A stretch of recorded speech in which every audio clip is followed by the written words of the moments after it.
Howdy, Ken Cook here, coming to you from Prepared Marketing. Super excited. I'm sitting down today with Nathan Folmar with Keep, that is formerly Infusionsoft. Super excited to have you here. Thank you for flying all the way from Arizona to Portland just to hang out for a day. No problem. So what I want to talk about is customer lifecycle. Yeah. You guys took this concept that existed Indeed. and have pushed it out to literally hundreds of thousands of businesses. Yes. So when you start thinking about customer lifecycle marketing, what does that really mean to you?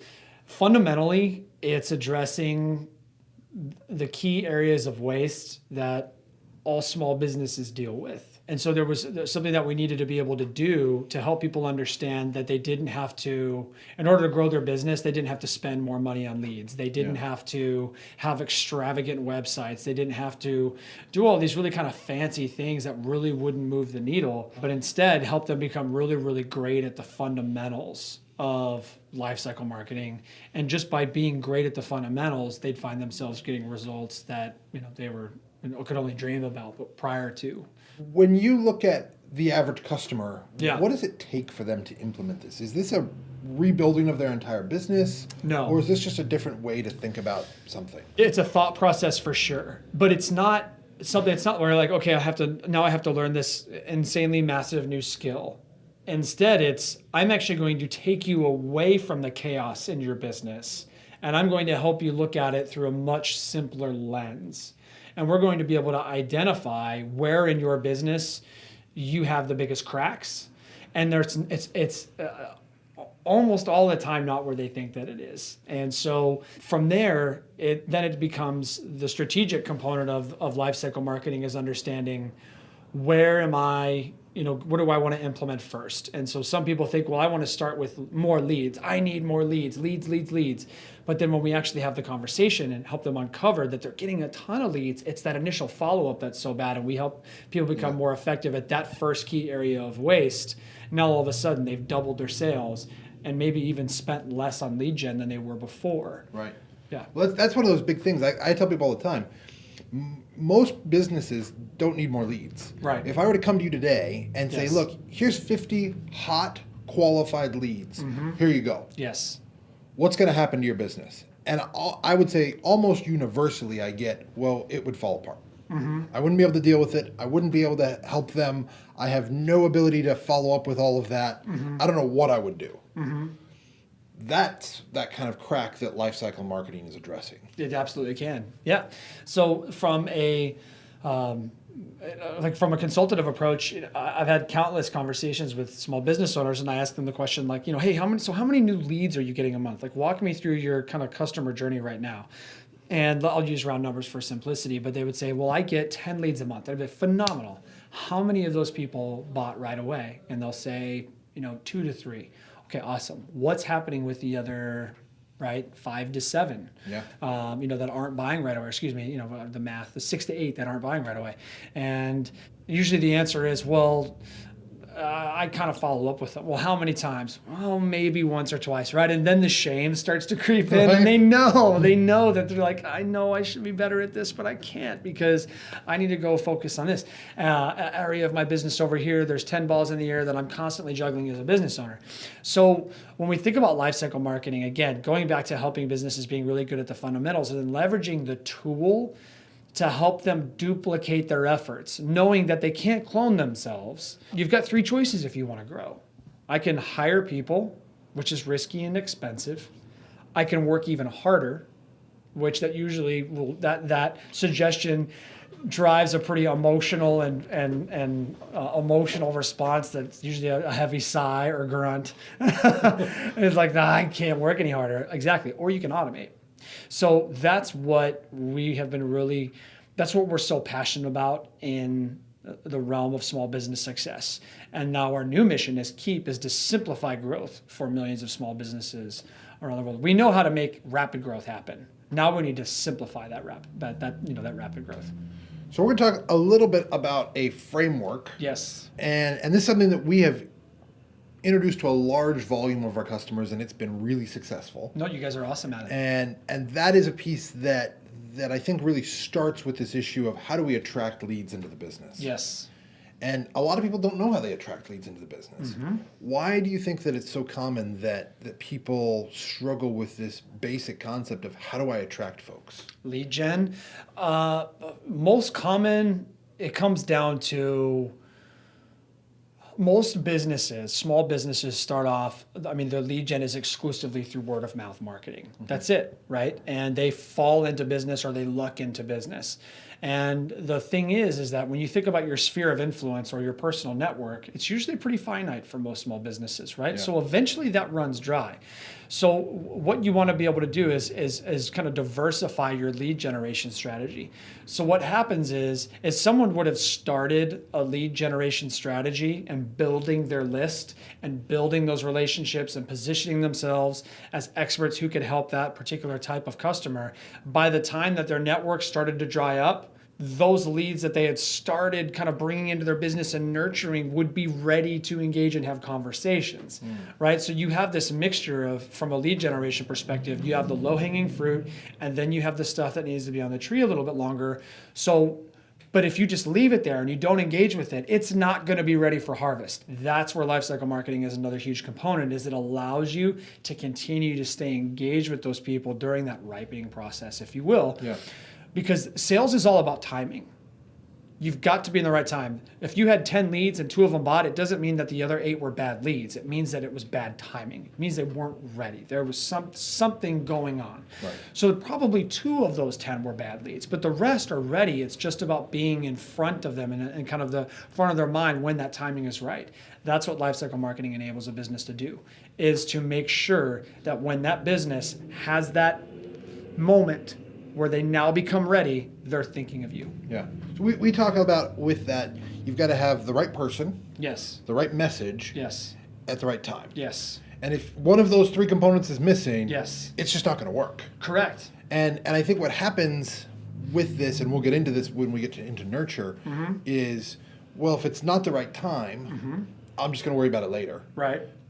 Without really asking themselves, is this the right person? Sure. And that's what, when we're talking about attraction, we're talking about, are you attracting the right person into your business?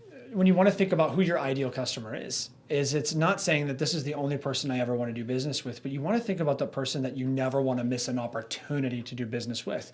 And then your lead generation strategy is going to make sure that you're developing content that hits those people right between the eyes in terms of relevancy. How many times have you had a customer say to you, or a lead say to you, man, you guys just get me. Oh my gosh, you just get me.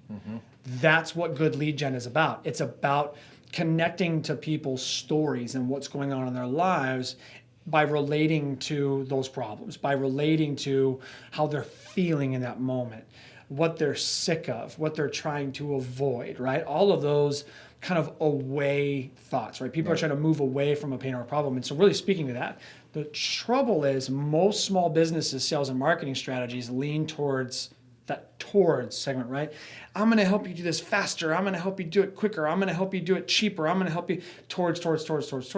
Psychologically, though, we only justify our decision making 20% of the time with that mentality. So what ends up happening is you're saying the right things through the wrong language. So making that one little tweak, instead of me talking about how I'm going to help you do something, I'm going to talk to you about how I'm going to stop something from happening.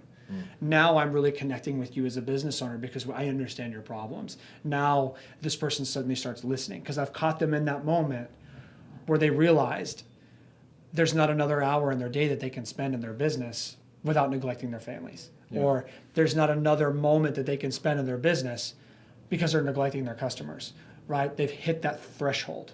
And now it's like, okay, I'm listening, but you can connect it with me by talking to me about that very thing in the moment that I needed to hear it. That's what lifecycle marketing does.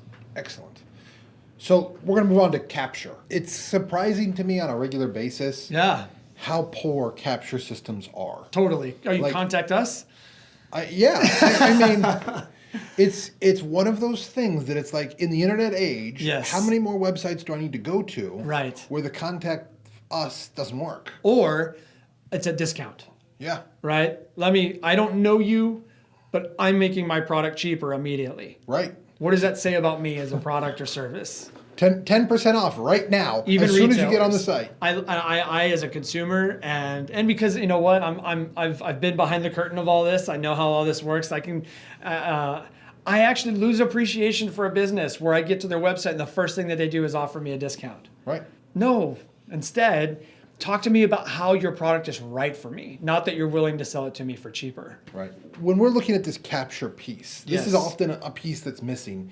Not in that that a business doesn't have the ability to get someone's contact Right, information, right. but they don't really have a place to do anything with it once they've got it. Right. And this could be, seen in a pile of business cards this high in the back of your desk, or it could be seen in, look, we get forms and inquiries from our website, and they come to my email, but that's it.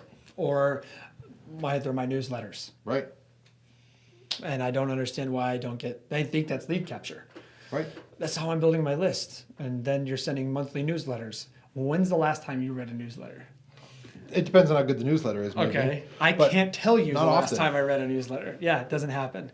And so what does that say? Well, it says that lead capture strategy isn't effective because it's not relevant. Yeah. And so that's the component is you want to think of it like, we were talking about before we started chatting today is like good trade, right? Right. So what I want to be able to do as a business owner is give someone who's looking at my business and my services something super, super, super valuable to them because they're going to give me their email address. And today, that's a big ask. Yeah. Because people are getting inundated with information on a constant basis through social media channels, et cetera, right? So getting someone's email, I always joke like you want their real email address, right? Not their this is where all my crap goes email address. So what do I have to do in order to earn that? I have to give them something that's insanely valuable to them. Yeah. And that's one of the big challenges is the average business owner, in my experience, doesn't know what is valuable to this person because they Right. have never figured out from a lead gen perspective, Yeah. who do I need to be talking to? Or they make it more complicated than it needs to be. Okay. It's easy to overthink lead capture. It's always easy to think about what are the types of lead magnets that I want to put out there to connect with my audience. It's oftentimes more simpler than you think. I've seen a really effective lead capture tools that were so much as a 90-second video, but the content within that 90-second video was massively effective at connecting with that person's audience. In the early days of digital marketing, ebooks were heavily leveraged. Those are still really worthwhile. There was one I got recently that I thought was actually really, really good. And I have a garage gym, and it's a work in process, but what I got was a digital book that taught me how to make all the equipment that I would ever need for a garage gym, completely DIY style. Nice. For free. That was insanely valuable to me because now I didn't have to go out and buy a bunch of expensive gear. I could figure out how to do it on my own, and I could do it a piece at a time. And I had an expert who had already done it giving me that information for free. That guy earned my business for life. Relevant in the moment, right? Yeah, absolutely. Totally. So this next piece then Yeah. is nurture. And of the entire life cycle of businesses, I typically see people are really good at the beginning and really good at the end. This is the second biggest area of But- waste in someone's business. And so in this, it's most businesses I talk to, they don't have any kind of nurturing to speak of. Right. Or if they think they're nurturing with a newsletter. Right. Yeah. If that. Right. I mean, and so let's talk for just a minute. What is lead nurturing and what is lead nurturing not? Fundamentally, lead nurturing is the amount of attempts or meaningful contacts that it takes to engage with the lead is 7 to 10. The average person gives up after, I think it's 80% of people will get to 3 attempts. And then it's a cliff dive where people will make 4 attempts to follow up with somebody. So what does that mean? It means that most people aren't even making half of the attempts necessary and meaningful contacts to connect with a lead. Again, because it's about timing, right?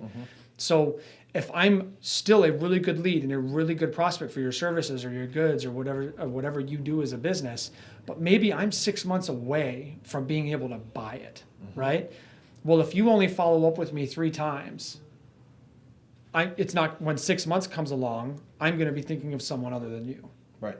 Or the chances of me remembering that it's you that I need to go to for that are going to be, you're gambling. Right. So how many chances, think of it this way, how many chances do you want to give yourself to connect with your customers? How many chances do you want to have to be able to just find that one piece of content or that one topic that suddenly changes things for them? If you're only giving yourself 3 chances, you're not only hurting yourself and your business, but you're hurting your customers' businesses because you're not giving them a chance to learn or to grow from what you have to share with them. So give yourself as many opportunities as humanly possible to do that. And as you look at this, what is lead nurture not? Because there's a lot of people, and I don't know if you've seen this, where it's like somehow they got my email address after I connected on LinkedIn, and now I'm getting crap from them every week. Right. And I'm like, please just make it stop. Lead nurture isn't selling. We're not selling when we're nurturing. When you're nurturing, you're teaching, you're informing, and you're educating. Right? And you're doing it in small increments. What I always like to think about lead capture too is it's a discovery. I want to find out what topic resonates with you, right? So if I know that you like cowboy hats, I'm not going to start sending you content about baseball caps because now I'm going to be put in the irrelevant box. And once you're in the irrelevant box, it's purgatory. It's really hard to get out of there. So that's 2 things. Is one, I want to educate and inform. And you'll have the call to action there when you need it, right? That'll allow people to say, okay, now I'm ready. But that's not what you're leading with. It's education, it's informing, and you're giving yourself, again, that opportunity to find out what is this person really interested in learning more about from you. And then from there, we actually want to go in and make a sale or close. Right. And this is an area that I see moderate strength in, but there's no real predictability. Right. And customer lifecycle, at least as I understand it, is really saying, how do we have a predictable system that says, look, when we're selling this, we close in this fashion, and we know that the outcome is likely to be this. As someone is trying to close sales, what's the biggest pitfall you see them falling in? There's many. So would we be talking about like an online seller or like a service provider? Let's talk, for ease of use, let's just talk with a local service provider. Okay. Usually when something goes wrong at the end, it's because of something that you did at the beginning. And from a buyer's journey perspective, it was usually what happens is you get out of sync with the person, right? So you're moving at a speed that they're not. So you start off congruent, right? You're both moving down the path at the same speed. But then at some point, you either accelerate or decelerate and you leave your lead behind. So I think one of the biggest things to do is to just kind of make it really easy for people. Don't make the assumption they know how to buy from you. Because they're also making the assumption that they know how to buy from you. Walk them through it. Let them know, hey, here's step 1, then we're going to do this, and then we're going to do this, and by the end, you're going to be here. So this issue of just coming out and saying, I think what for a lot of people is scary to say, look, we're going to have this meeting, and after this meeting, we're going to figure this out. And once we've got that figured out, we're going to do this, and if you like this, then you're going to purchase something from me. Right. And we'll either it's going to be this, or we're going to have to figure out what it is, but that's the process. Yeah, and it's be in the decision business, not in the sales business. Be in the business of helping people make confident decisions and let them know that up front. Like, listen, where we land is with you knowing whether or not this is something that makes sense for your business. Where we will not be is in maybe land. If we're in maybe, I failed you, right? So making sure that you're totally okay with them deciding to go a different direction because it ended in a decision, and that is a good thing. Well, and if they're going a different direction, it's because either you presented something really poorly, right, and it didn't sound like what your solution was met their need, or your solution legitimately didn't meet their need, and no good comes from selling somebody something that doesn't actually meet their need. You weren't in alignment. Yeah, no, I find that out on the front end. Yeah. Yes. So from there, we get into this collect stage, and I don't see a ton of businesses that struggle with this. Okay. Maybe because of who our customer base is. But what are some of the common struggles you see with people actually getting paid? I mean, that can range from anything from the mechanisms that they're using to try to get paid. This is another one where automation is a huge help. I mean, people are busy, right? A lot of times people aren't getting paid because they're trying to stiff you. It's that they're a small business too, and they have the same 10 balls in the air that you do. And right now, you're number 9. And that's just reality. So how do you move yourself up the ladder? By being the squeaky wheel and making it easy for people to pay you. So again, create the process, make it easy, follow up. Let's look into then probably what I see as one of the bigger strengths in most small businesses, which is actually delivering the product, service, Yes. and wowing the customer. Yep. I don't know very many, if any, of our customers who wouldn't say, I want to actually exceed people's expectations. Right. Right? Like that's a universal thing within small businesses. Small business people want to deliver something of quality. Right. They're passionate about doing so. Right. Yeah. It's not, hey, I want to do this and I want to do the least humanly possible to get as much money. That's just not the culture within most small businesses. Yeah. And so in that though, I think sometimes we miss those opportunities to really create surprise and delight within our customer base. Okay. How do you see automation helping someone actually deliver what they're doing better or creating more surprise and delight for their customers? It's about replicating that experience, right?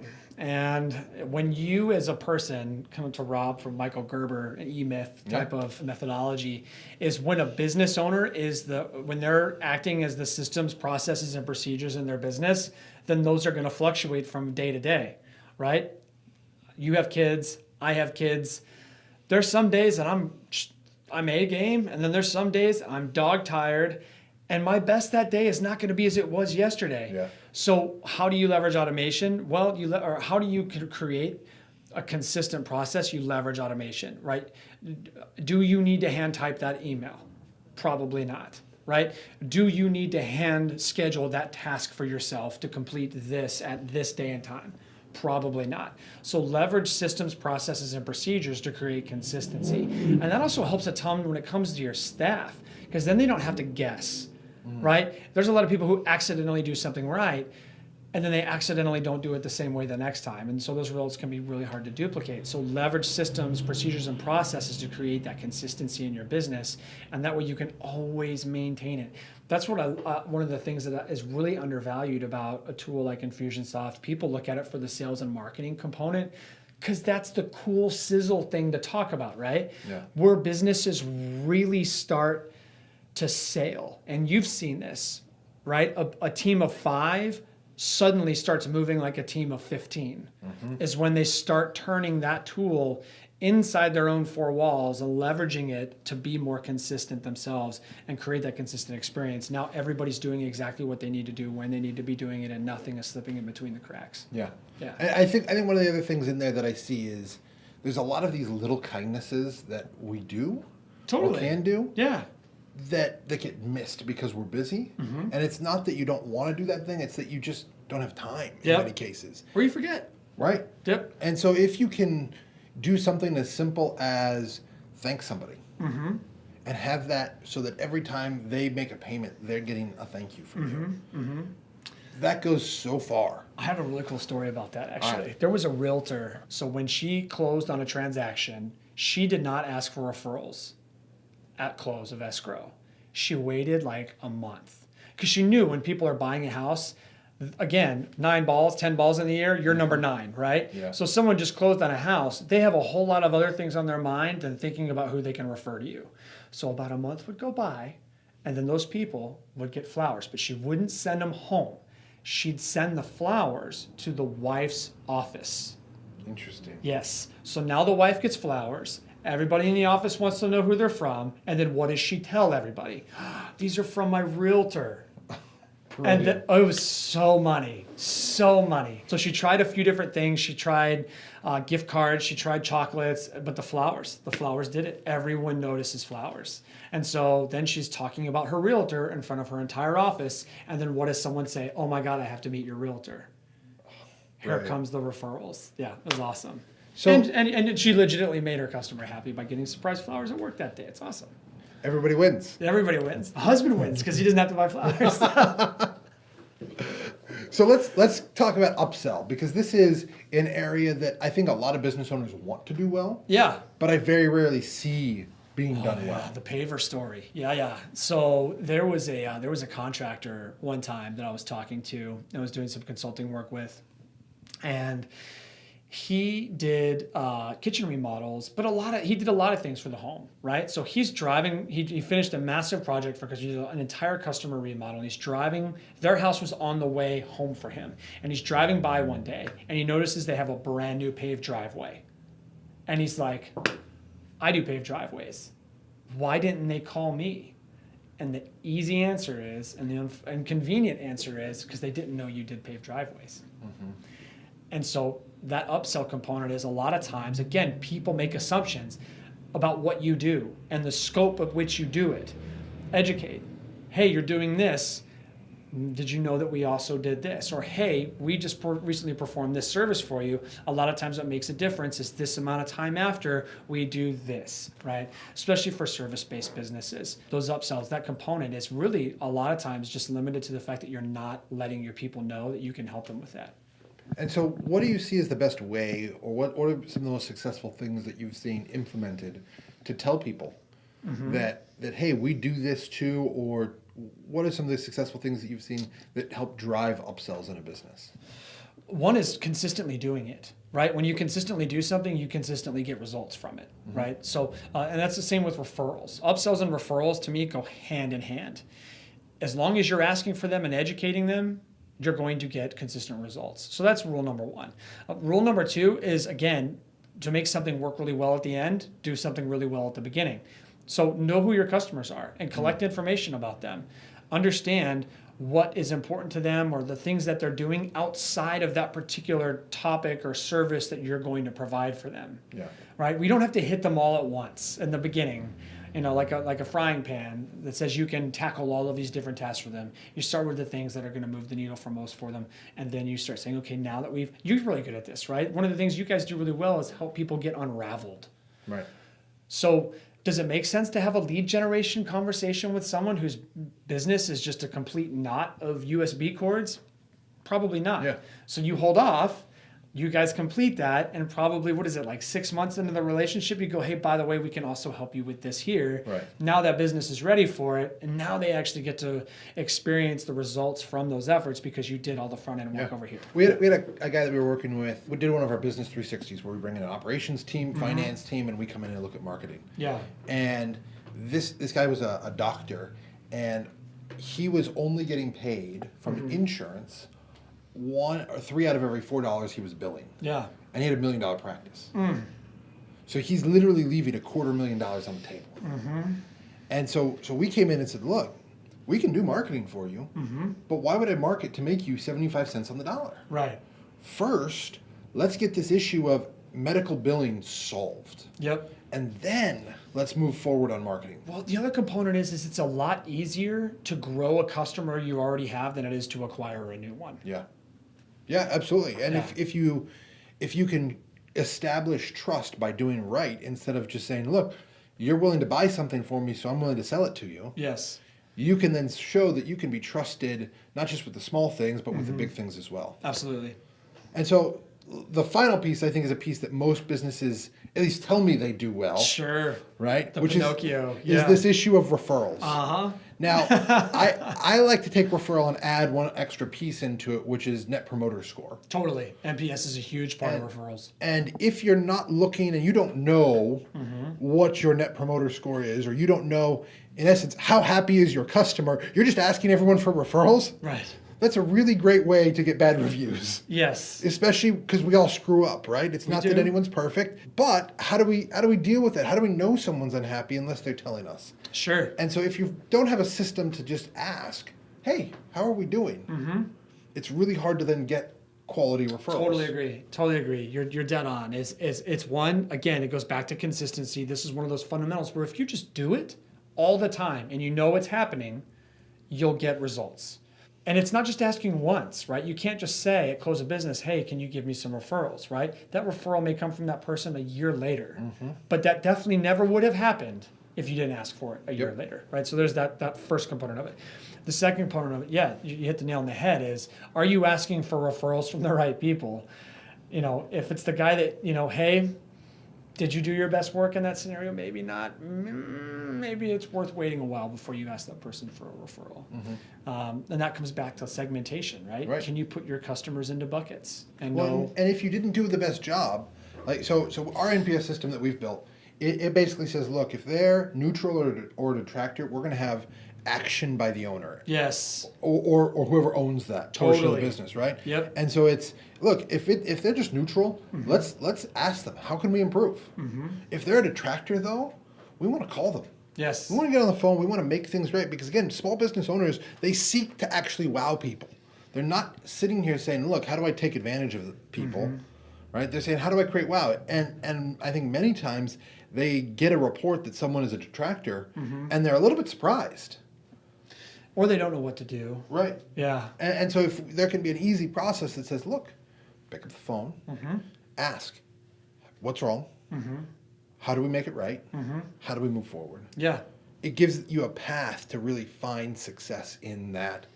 And that's where I've seen so many people have negative customers that turn into some of their best customers. Yeah, totally. Never would have had that opportunity if you didn't have a consistent process for handling those situations. Yep. Fundamentals. It's like basketball, right? It's not about 360 dunks and super hot dribbles, right? It's do you have a good jump shot? Can you lay the ball up? Can you pass the ball? If you do those things really well, you're gonna have a really consistent performance every time. Business is no different. And that's what lifecycle marketing does. It makes you really, really, really consistently effective at the fundamentals. Absolutely. Yeah. Well, hey, I really appreciate you taking the time to sit down, chat through some of these things. I look forward to doing a little bit more of this on some other subjects. Thank you for having me. I'm glad. This was a lot of fun. Thank you once again. Awesome, man. Appreciate it. Thanks, Ken.